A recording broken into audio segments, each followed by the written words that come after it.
योगी केशव में संतुलन, ओबीसी समीकरण पर फोकस।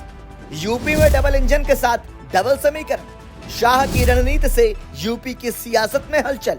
लोकसभा चुनाव 2024 के बाद पहली बार बीते दिन यानी 15 जून को केंद्रीय गृह मंत्री अमित शाह और यूपी के सीएम योगी आदित्यनाथ एक मंच पर एक साथ सार्वजनिक रूप से नजर आए थे। दरअसल लखनऊ में रविवार को यूपी पुलिस भर्ती के नियुक्ति पत्र वितरण कार्यक्रम में मुख्य अतिथि के तौर पर शिरकत करने आए अमित शाह ने सीएम योगी के कामों की तारीफ की तो डिप्टी सीएम केशव प्रसाद मौर्य को अपना मित्र बताकर दोनों नेताओं के बीच बेहतर सियासी तालमेल का संदेश देने के साथ साथ सूबे के जातीय समीकरण को भी साधने की कवायद करते नजर आए।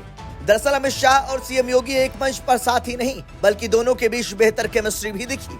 सीएम योगी ने अपने भाषण के दौरान 9 बार गृह मंत्री के नाम का जिक्र किया तो अमित शाह ने भी केंद्रीय योजनाओं को सही मायने में जमीन पर उतारने का श्रेय योगी आदित्यनाथ को दिया।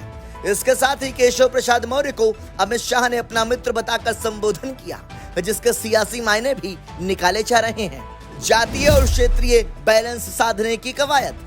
उत्तर प्रदेश पुलिस की नियुक्ति पत्र वितरण कार्यक्रम के दौरान मंच पर 15 चयनित अभ्यर्थियों को बुलाकर अमित शाह ने उन्हें नियुक्ति पत्र सौंपा। मंच पर जिस तरह से अलग अलग जातियों और यूपी के अलग अलग क्षेत्र के लोगों को बुलाकर नियुक्ति पत्र दिए गए हैं उसके जरिए जातीय और क्षेत्रीय संतुलन साधने के लिहाज से देखा जा रहा है। अमित शाह के हाथों से जिन 15 सिपाहियों को नियुक्ति पत्र सौंपे गए उसमें फर्रुखाबाद की शालिनी शाक्य, वाराणसी के मनीष त्रिपाठी, बरेली की शिल्पा सिंह, संत कबीर नगर के सत्यम नायक, लखीमपुर खीरी के प्रेम सागर, उन्नाव के शिवांश पटेल, बलिया के उपेंद्र कुमार यादव, कानपुर देहात के बीनू बाबू, महोबा के योगेंद्र सिंह, लखनऊ की रोशन जहां, कानपुर के आजाद कुशवाहा, गोरखपुर की मिथिलेश भट्ट, बागपत के सचिन सैनी, रायबरेली की सोनी रावत और मऊ की नेहा गोंड शामिल थी। मंच पर ठाकुर ब्राह्मण सैनी, कुशवाहा दलित यादव, शाक्य, गौंड पासी और मुस्लिम समुदाय से पुलिस में नियुक्त हुए अभ्यर्थियों को मंच पर अमित शाह ने ज्वाइनिंग लेटर सौंपा था और सामाजिक न्याय वाले एजेंडे को सेट करते हुए भी नजर आए।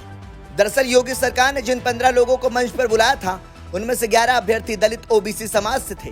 इसके अलावा एक मुस्लिम, 2 ठाकुर और एक ब्राह्मण समाज से थे। योगी सरकार ने नियुक्ति कार्यक्रम में जिस तरह विविध जातीय समूहों को बुलाकर सियासी संदेश दिया तो उसी तरह यूपी के हर कोने से आए अभ्यर्थियों को बुलाकर क्षेत्रीय समीकरण साधने के भी कवायद मानी जा रही है। योगी केशव के बीच संतुलन बनाने का प्लान। पुलिस नियुक्ति कार्यक्रम के दौरान मंच पर अमित शाह के साथ CM Yogi Adityanath, deputy CM Keshav Prasad Maurya और ब्रजेश पाठक सहित यूपी सरकार के कई अन्य मंत्री और बीजेपी नेता मौजूद थे। सीएम योगी ने अपने संबोधन में अमित शाह का 1-2 बार नहीं बल्कि 9 बार जिक्र किया। इसके बाद अमित शाह की बारी आई तो उन्होंने सबसे पहले मुख्यमंत्री योगी आदित्यनाथ के नाम का जिक्र किया और उसके बाद उप मुख्यमंत्री केशव प्रसाद मौर्य का नाम लेते हुए अपना मित्र बताया। इस तरह से अमित शाह ने योगी सरकार की तारीफ की तो दूसरी तरफ डिप्टी सीएम केशव प्रसाद मौर्य को मित्र कहकर सियासी संदेश देने की भी कवायद की। दरअसल उत्तर प्रदेश की राजनीति में लंबे समय से चर्चा रही है कि सीएम योगी और डिप्टी सीएम केशव प्रसाद मौर्य के बीच सियासी तालमेल नहीं है। दरअसल लोकसभा चुनाव के बाद कई कार्यक्रमों में दोनों नेताओं के बीच दूरियां भी देखी गई हैं। ऐसे में अमित शाह का योगी सरकार की तारीफ के साथ साथ केशव प्रसाद मौर्य को मित्र बताकर सियासी संदेश देने की कोशिश की है कि दोनों नेताओं की अहमियत बराबर है। ठाकुर ओबीसी के बीच सियासी केमिस्ट्री।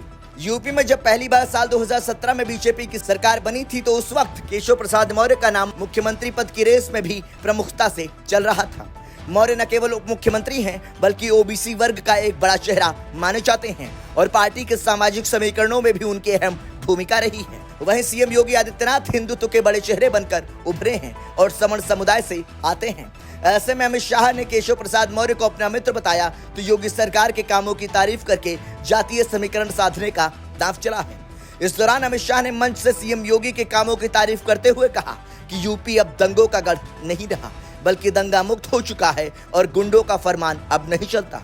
दरअसल बीजेपी के लिए यूपी की सियासत में ओबीसी और सवर्ण दोनों ही वोटों की अहमियत है। ऐसे में केशव प्रसाद मौर्य सीएम योगी के बीच संतुलन बनाकर शाह ने अगड़े पिछड़े के बीच संतुलन की रणनीति को साधने की कवायद की है जो यूपी की जटिल जातीय राजनीति में बेहद अहम है। माना जाता है कि यूपी पंचायत चुनाव से पहले ये आयोजन बीजेपी के लिए युवाओं को रोजगार और पारदर्शिता के साथ सियासी समीकरण को संदेश देने का मंच साबित हुआ है जिसका असर आगामी चुनावों में देखने को भी मिल सकता है। Bureau report, संदेशवाहक।